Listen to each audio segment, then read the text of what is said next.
الآن نصل بكم مشاهدينا لصحافة الحصاد المخصصة بالكامل لدوري أبطال أوروبا مع زميل يحيى نافع. مرحبا يحيى. أهلا بك يا نزار. شكرا.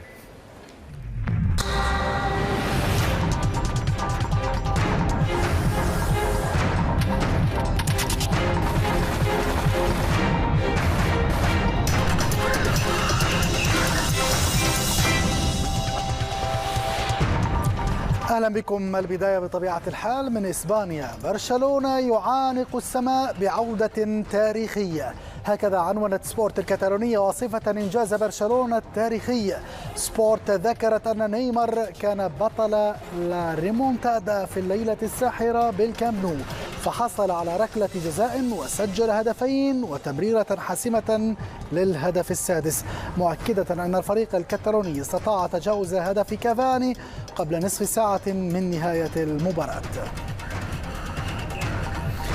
أما في فرنسا فعلقت صحيفة ليكيب بأن ما حدث للباريسيين كان حدثا غير مسبوق. الصحيفة أشارت إلى أن تأهل النادي الإسباني كان تاريخيا في إنجاز حدث لأول مرة.